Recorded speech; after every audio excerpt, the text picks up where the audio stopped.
हाल की जो तस्वीर आप देख रहे हैं, देखिए किस तरीके से वहां की परंपरागत तरीके से प्रधानमंत्री मोदी और प्रेसिडेंट एंथनी एल्बनीज का वहां पर स्वागत किया गया। थोड़ी देर में प्रधानमंत्री नरेंद्र मोदी का संबोधन भी होगा। लगभग 20,000 लोग मौजूद हैं वहां पर। इवेंट हॉल के सभी टिकट्स फुल बताए जा रहे हैं और ऐसे में आपको बताते चले कि भारतीय समुदाय को अब से थोड़ी ही देर में प्रधानमंत्री नरेंद्र मोदी की ओर से संबोधित भी किया जाएगा। दरअसल इंडो पैसिफिक रीजन पर खासा नजर रहेगी। कल प्रधानमंत्री नरेंद्र मोदी की और एंथनी एल्बनीज की आपस में बातचीत होगी और ऐसे में न सिर्फ ट्रेड, इकोलॉजी और एनवायरनमेंट, सिक्योरिटी, हर लिहाज से बातचीत होगी। रिश्तों को मजबूत करने की कोशिश होगी। तो दो तस्वीरें इस वक्त आपके टीवी स्क्रीन पर हम आपको दिखा रहे हैं। एक तस्वीर आप देखिए, विधि विधान के साथ परंपरागत तरीके से प्रधानमंत्री नरेंद्र मोदी का स्वागत यहां पर हो चुका है। दूसरी तस्वीर हम आपको देख रहे हैं, ये सिर्फ एक स्टेट, एक राज्य की संस्कृति को यहां पर नहीं दर्शाया गया है।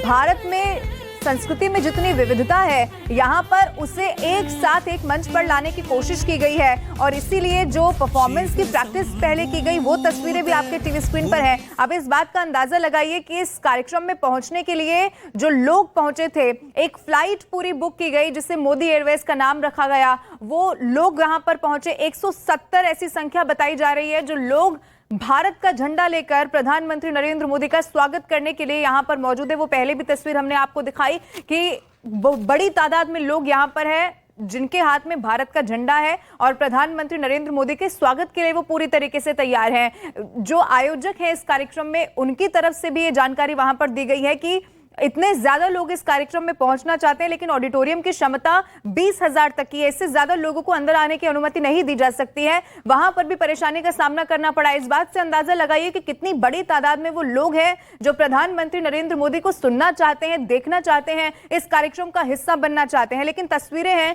जो परंपरागत तरीके से प्रधानमंत्री नरेंद्र मोदी का स्वागत कैसे हुआ है वो इस वक्त दर्शा रही है। और देखिए, ऑस्ट्रेलिया का सिडनी जिसे लिटिल इंडिया कहा जाता है और इसी लिटिल इंडिया में आज जो है प्रधानमंत्री नरेंद्र मोदी का संबोधन अब से कुछ ही देर बाद होगा। पीएम नरेंद्र मोदी जो है वो पहुंच चुके हैं ऑडिटोरियम में। अब से कुछ ही देर बाद वो एंट्री करेंगे। लेकिन देखिए, जिस वक्त वो एंट्री करेंगे उस वक्त की तस्वीरें अपने आप में बहुत खास होंगी क्योंकि हजारों की तादाद में जो है भारतीय मूल के लोग वहां पर पहुंच चुके हैं पीएम नरेंद्र मोदी का इंतजार करने के लिए। और एक दूसरी तरफ की तस्वीर हम आपको दिखा रही है, ऑडिटोरियम की तस्वीर है जहां पर मंच पर जो है तमाम भारतीय संस्कृति की झलक जो है वो देखने को मिल रही है।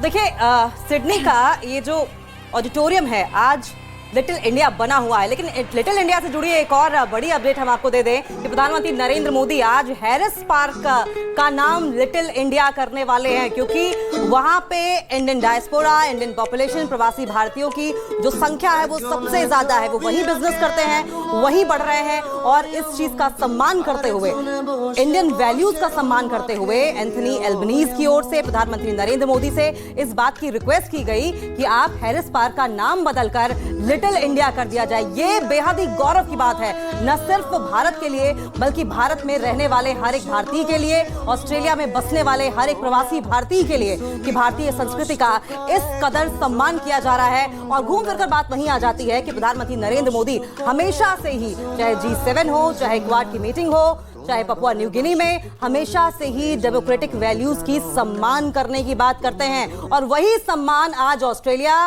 प्रधानमंत्री नरेंद्र मोदी को और प्रवासी भारतीयों को, भारत को, हर भारतीय को देता हुआ दिखाई दे रहा है।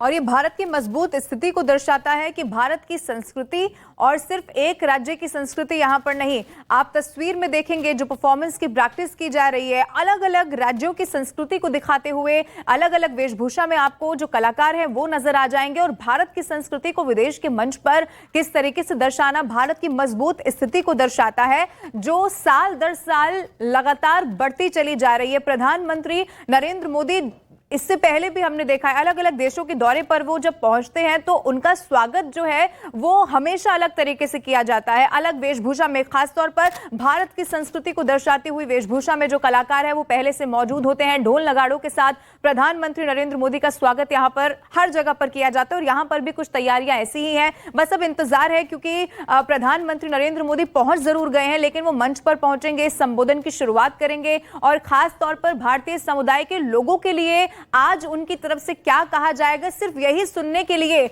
आप देखेंगे फ्लाइट बुक करके लोग पहुंचे हैं, बस खचाखच भरी हुई यहां पर पहुंची है और इंतजार है प्रधानमंत्री के संबोधन का। देखिए, पारंपरिक तरीके से किस तरह से स्वागत किया जा रहा है प्रधानमंत्री का। एबोरिजिनल ट्राइब्स काफी हैं वहां पर, ऑस्ट्रेलिया में भी उन सबका स्वागत पारंपरिक तरीके से ऑस्ट्रेलिया के प्रधानमंत्री भी कर रहे हैं। और जिस तरह से गर्मजोशी से पिछले जापान में हिरोशिमा में दोनों राष्ट्राध्यक्षों ने कहा था प्रधानमंत्री मोदी को कि इनके लिए गेस्ट को संभालना उनके लिए बड़ा मुश्किल काम साबित हो रहा है, तो ये भी बात ध्यान रखनी पड़ेगी कि प्रधानमंत्री की लोकप्रियता हमारे भारतवासियों के मन में ही नहीं है, लेकिन जिस देश में जा रहे हैं वहाँ के लोग भी उनको देखना और सुनना चाहते हैं, कैसे भारत का कायाकल्प हुआ है, कैसे भारत एक शक्ति के रूप में उभर कर सामने आए हैं। तमाम चीजें ऐसी हैं जो प्रधानमंत्री को अपने बराबर के नेताओं से अलग बना रही हैं, अलग नजर आते हैं वो प्रधानमंत्री नरेंद्र मोदी। ये बहुत बड़ी उपलब्धि है। और दूसरी जो सबसे बड़ी बात है, जो सिडनी का कार्यक्रम है, ये प्रधानमंत्री क्वाड समिट में जा रहे थे, वहां उनको करना था, लेकिन महीने भर पहले ही इस पूरे के पूरे कार्यक्रम में मैं आपको बता दूं कम से कम 20 से 25 हजार लोगों की एनरोलमेंट अब से 1 महीने पहले ही हो चुकी थी। इसीलिए प्रधानमंत्री अल्बनीज ने कहा था कि हमें लोगों को संभालना मुश्किल हो रहा है। और चेहरे पर इनकी खुशी और राह देखिए, भारत का प्रधानमंत्री अगर आया है तो सिर्फ भारत और वहाँ जो भारतीय उनको रिप्रेजेंट नहीं कर रहा है, उन भारतीयों को मजबूती प्रदान कर रहा है और साथ ही साथ बायलैटरल मीटिंग करके भारत को एक बड़ी शक्ति के रूप में पेश भी कर रहा है। भारत एक इतना बड़ा बाजार के रूप में उभरा है, भारत मेक इन इंडिया के माध्यम से कई चीजों का निर्यातक बन के उभरा है। तो एक बड़े बाजार के रूप में भारत और ऑस्ट्रेलिया, दो बड़े, ऑस्ट्रेलिया भी काफी बड़ा देश है और दक्षिणी गोलार्ध में कम से कम ऑस्ट्रेलिया की तूती तो बोलती है, और अमेरिका दुनिया के विकसित देशों में भी एक ऑस्ट्रेलिया माना जाता है। तो अब वहाँ के प्रधानमंत्री भारत के प्रधानमंत्री का स्वागत कर रहे हैं, तो इसमें किसी को अचरज नहीं होना चाहिए। प्रधानमंत्री अगले महीने न्यूयॉर्क जाने वाले हैं। न्यूयॉर्क में भी वहाँ स्टेट बैंक्वेट है, राष्ट्रपति बाइडेन और उनकी पत्नी ने उनको बुलाया है। योगा दिवस है वहाँ, जो योग को पूरी दुनिया में पॉपुलर करने में प्रधानमंत्री मोदी लगातार पुरोधा रहे हैं। और प्रधानमंत्री मोदी की पहल पे ही यूनाइटेड नेशंस ने विश्व योगा दिवस 21 जून को मनाने का निश्चय लिया था पूरे दुनिया में। तो योग के महत्व को समझाया है, वहां जाकर वो उसमें भाग भी लेंगे। लेकिन सबसे बड़ी अहम बात है भारतीयों को मजबूती देना। भारतीय पासपोर्ट को पहले आपको याद होगा, जो हमें आज से 10 साल पहले अगर भारतीय किसी मिडिल ईस्ट के देश में फंस जाता था, कनाडा में फंस गया, तो उसको वहां निकलने में न उन्हें कोई मदद मिलती थी। वो उनकी तमाम शिकायतें होती थी कि दूतावास ही हमारी मदद नहीं करता है। लेकिन जब प्रधानमंत्री मोदी सत्ता में आए तो सबसे पहला काम उन्होंने किया कि एक ट्विटर सेवा विदेश मंत्रालय ने शुरू की। दुनिया भर में कहीं भी कोई भारतीय किसी मुश्किल में फंसता अपने पासपोर्ट को लेकर या किसी लीगल एंगल को लेकर, तो प्रधानमंत्री मोदी लगातार विदेश मंत्रालय उसको मॉनिटर करता था। जो जिसे आयरन गेट कहते थे विदेश मंत्रालय को, जो भारत के साउथ ब्लॉक में है, उस आयरन गेट को उन्होंने ऐसा खोला कि अब वहाँ मुझे लगता है कि अब वहाँ बाहर की हवा भी आने लगी है और वो आम जनता के दर्द से वो लगातार दर्द से आत्मसात होने लगे हैं और लोगों का दर्द बांटने भी लगे हैं। चाहे दुनिया का कोई भी देश हो, अगर भारतीय किसी मुश्किल में हो तो प्रधानमंत्री लगातार जाते हैं। तो मुझे लगता है अगर जितने अफगानिस्तान में भारतीय फंसे हों, यूक्रेन में भारतीय फंसे हों, जहां भी भारतीय फंसा हो, प्रधानमंत्री, चाहे वो सोमालिया के पायरेट्स उनको अगर बीच समुद्र में उनको अगर किडनैप कर लेते हैं, तब भी प्रधानमंत्री की पहल पर विदेश मंत्रालय सक्रिय होता है। तो प्रधानमंत्री मोदी ने दुनिया भर में बसे इंडियन डायस्पोरा को एक मजबूती दी है, हमारे ब्लू पासपोर्ट को वो ताकत दी है जो एक जमाने में यूरोपियन यूनियन हो चाहे अमेरिका हो, उन तमाम देशों के लोगों को अपने पासपोर्ट पे जो गर्व होता था, आज मुझे लगता है यही गर्व भारतीयों को भी होता होगा अपने ब्लू पासपोर्ट पर। क्योंकि अगर इतनी बड़ी संख्या में लोग जुट रहे हैं और टिकट लेकर भी अगर प्रधानमंत्री के सत्वों को देखने आ रहे हैं, उनको सुनने आ रहे हैं, प्रधानमंत्री जो नई चीज जो प्रयोग कर रहे हैं, प्रधानमंत्री नई दिशा में भारत को ले जा रहे हैं, ये बहुत ही अनूठी चीज है, कम से कम भारत के शासनाध्यक्ष के द्वारा। क्योंकि प्रधानमंत्री मोदी भी पहले कहा करते थे कि हमारे जो पहले के प्रधानमंत्री हो या पहले के जो नेता जो विदेश जाते थे। ठीक है, अमिताभ जी लौटेंगे आपके पास, लेकिन इसीलिए बदलते भारत की तस्वीरें और सीधी तस्वीरें इस वक्त आपके टीवी स्क्रीन पर एक्सक्लूसिवली हम आपको दिखा रहे हैं ऑडिटोरियम में प्रधानमंत्री नरेंद्र मोदी पहुंच चुके हैं। ऑस्ट्रेलिया के प्रधानमंत्री उनके साथ में मौजूद हैं। आप तस्वीरों में देखिए जब प्रधानमंत्री नरेंद्र मोदी यहां पर पहुंच रहे हैं, ढोल नगाड़ों के साथ प्रधानमंत्री नरेंद्र मोदी के स्वागत के लिए तैयारियां इससे पहले ही कर ली गई थी। अब शोर वहां पर बहुत ज्यादा है, मोदी मोदी के नारे इससे पहले भी हमने लगते हुए देखे। हर कोई गर्मजोशी से स्वागत करने के लिए प्रधानमंत्री नरेंद्र मोदी का यहां पर पहुंचा हुआ है। आप सिर्फ देखेंगे फोन की फ्लैश लाइट आपको इस ऑडिटोरियम में जलती हुई नजर आएगी।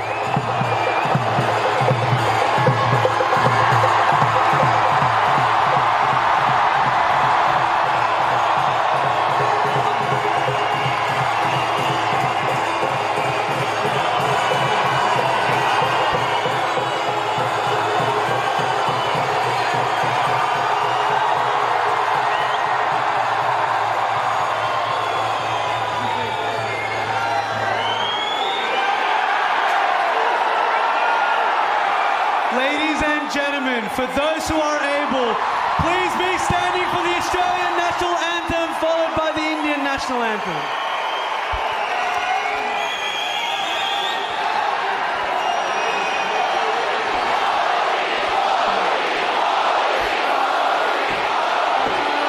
Australians, all let us rejoice, for we are one and free.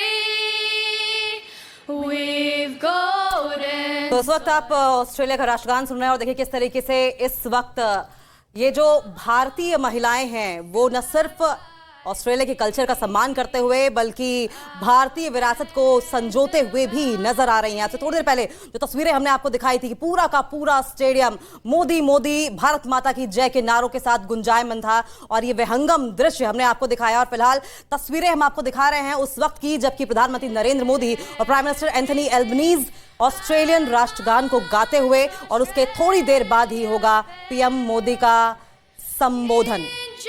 देखिए किस तरीके से ये जो ऑस्ट्रेलियन राष्ट्रगान गाया जा रहा है वो भारतीय महिलाओं के जरिए ही गाया जा रहा है। एक साथ दोनों ही संस्कृतियों को सम्मान, एक तरफ भारतीय परिधान, दूसरी तरफ ऑस्ट्रेलियन राष्ट्रगान।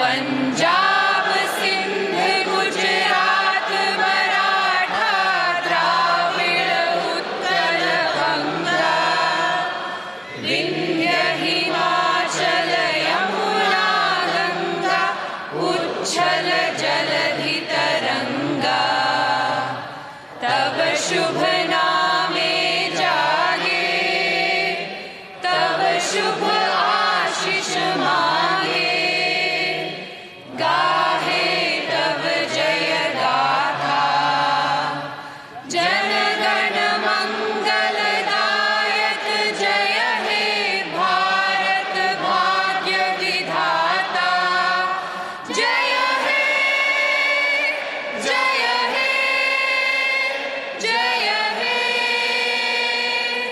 जय जय जय जय हे।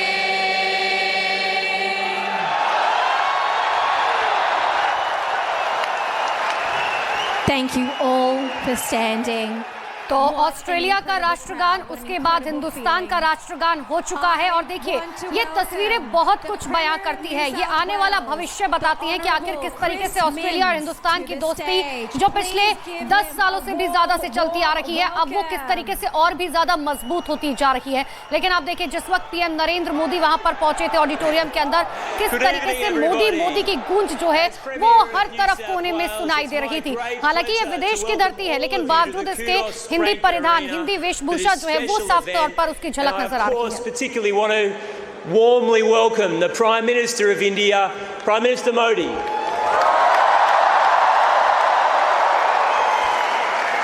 In a moment, I will introduce Australia's Prime Minister, Anthony Albanese, but first,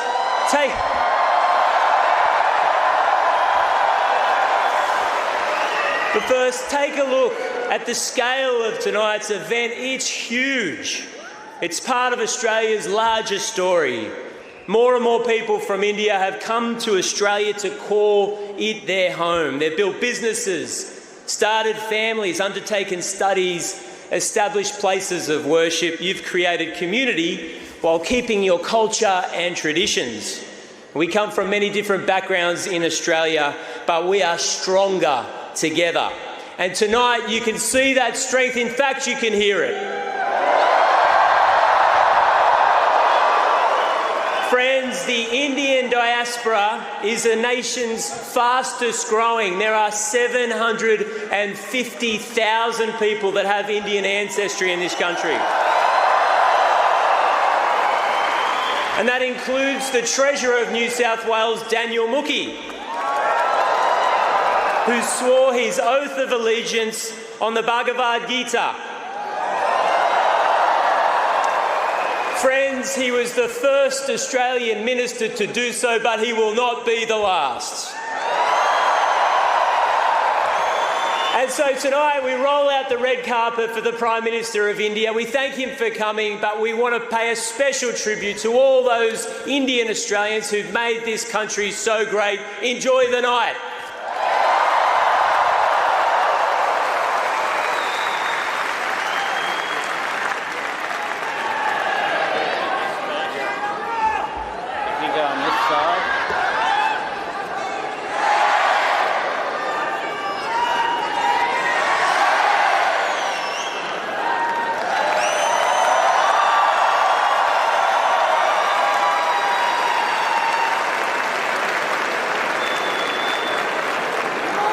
प्रधानमंत्री नरेंद्र मोदी और प्राइम मिनिस्टर एंथनी अल्बनीज को आप देख रहे हैं साथ में किस तरीके से हाथ मिलाते हुए गर्मजोशी के साथ और गुंजायमान है मोदी मोदी भारत माता की जय के नारों के साथ। एंथनी अल्बनीज कुछ कहेंगे, आपको सुनाएंगे, लेकिन इससे पहले देखिए सुनिए। I begin by acknowledging the traditional owners of the land on which we meet, and I pay my respects to elders past, present and emerging. And I am proud to lead a government that will give all of you, all Australians, a chance to vote in a referendum to recognise our First Peoples in our nation's constitution later this year. And I urge my Indian Australian friends, vote yes. It is a huge pleasure to welcome Prime Minister Modi to Australia.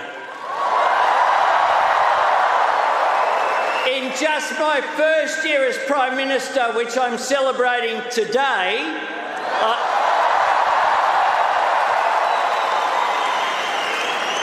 I have met the Prime Minister, my friend, 6 times.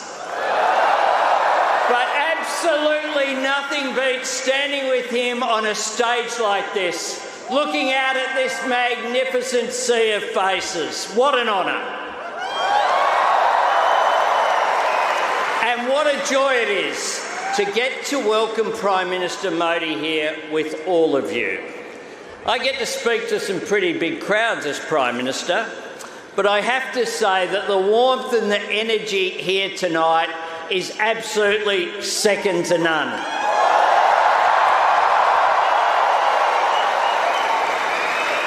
I said to my friend the Prime Minister before, the last time I saw someone on the stage here was Bruce Springsteen, and he didn't get the welcome that Prime Minister Modi has got.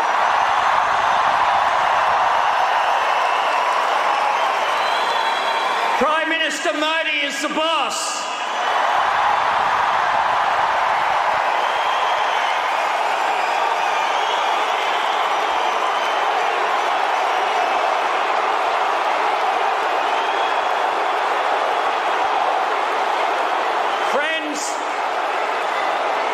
I saw that myself when I was in India in March, where he hosted me with such generosity and warmth.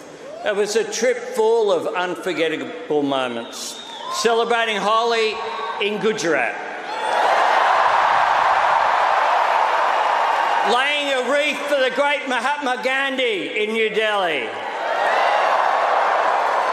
and doing a lap, something I will never quite forget, of the incredible stadium at Ahmedabad on day 1 of the 4th Test. everywhere I went, I felt that deep sense of connection between the people of Australia and the people of India. It's a warmth. It is a warmth I also felt when I backpacked around India for 5 weeks in 1991. And I say this to my friends from the Australian Parliament who are here today. If you want to understand India, travel by train and video bus.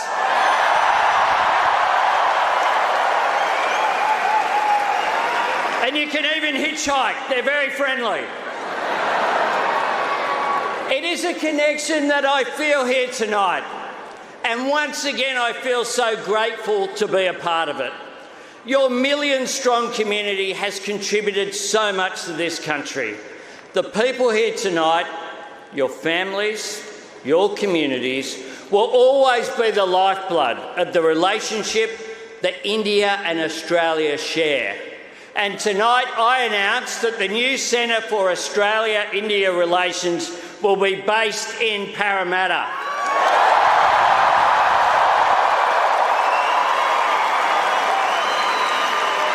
A place that itself is a testament to the vitality of the Indian-Australian experience. One that after last night has a proud Indian Australian, Samir Pandey, as its Lord Mayor. Congratulations. Now, we want to see more connections, more Australian and Indian students living and studying in each other's countries and bringing those experiences home. More business leaders and artists and families sharing your experiences and your knowledge and your ideas. Prime Minister Modi and I have just unveiled a plaque for the foundation stone of the Little India Gateway in Harris Park.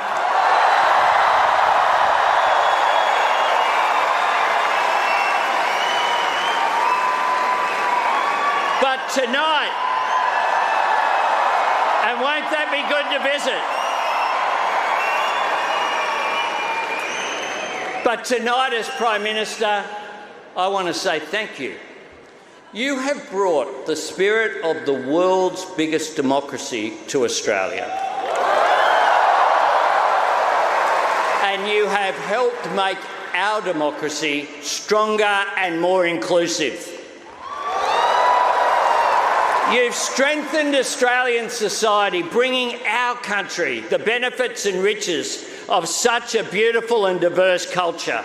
And I'm so proud that you have made Australia your home, that you see your life and your future here. You make our nation and our shared communities better. You make Australia stronger.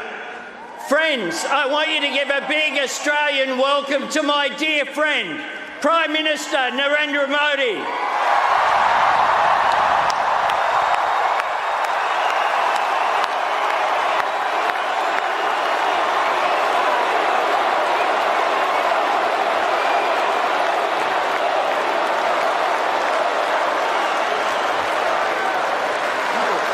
तो Anthony Albanese भले ही Olympic stadium में खड़े हों, लेकिन प्रधानमंत्री नरेंद्र मोदी को boss कहने वाले ओलंपिक स्टेडियम में खड़े होकर नरेंद्र मोदी स्टेडियम को याद करते हैं और याद करते हैं वो तमाम यादें जो कि साबरमती आश्रम में उन्होंने बिताई थी।